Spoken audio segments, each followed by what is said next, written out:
Welcome to the MyOnlineToolbox tutorial of Jobs 101. This tutorial will help you understand the Jobs button in the main navigation menu bar. Let's get started. When you hover over the Jobs button in the main menu bar, a drop-down is presented with buttons that lead you to the main information areas as it relates to jobs and your company. For instance, here, when I click Job List, I am presented a list of all the active jobs in my company.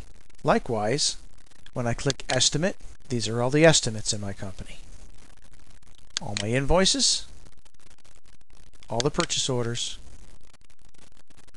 and all the work orders. Each of these lists have common tools that help you sort through the information in them. Once you learn these tools in one grid, the tools are identical in all the grids in MyOnlineToolbox.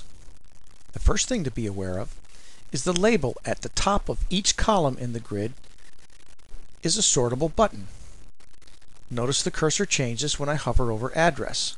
It turns into a hand. This tells me that when I click this, I can sort by this label.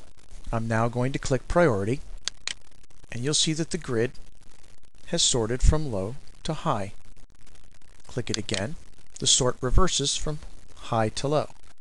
Click it a third time, the column reverts back to its original sorting state. This is true for each of the column labels at the top of the columns on each grid. The next common tool at the top of the grids is a search tool. This search tool helps me find information quickly.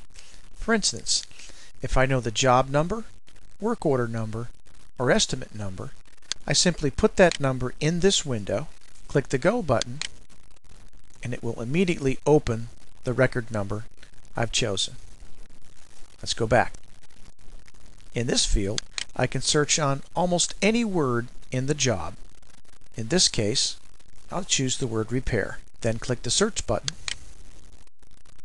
and it's found the word repair in two places in my company: repairing in job number 3 and repair in job number 7.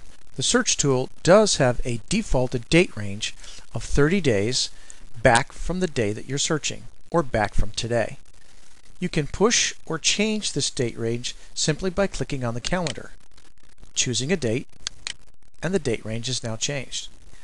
The priority box will allow me to filter the results or filter the grid by the priority chosen.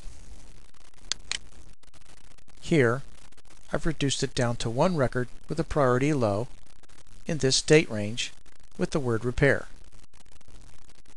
At any point, you can click the reset button and it restores the grid in an unfiltered state, meaning all the records. Let's recap. Once I have a grid in front of me, I can sort by a column on that grid just by clicking the column label above the column I want to sort. The search tool above the grid allows me to search all the information in my company on this grid by a number, by a word, by a date range, by a priority, and I can reset the results. The Job button on the main menu bar allows me to see everything to do with a job in my company. You can run any grid in MyOnlineToolbox. They're all basically controlled the same. Thanks for listening.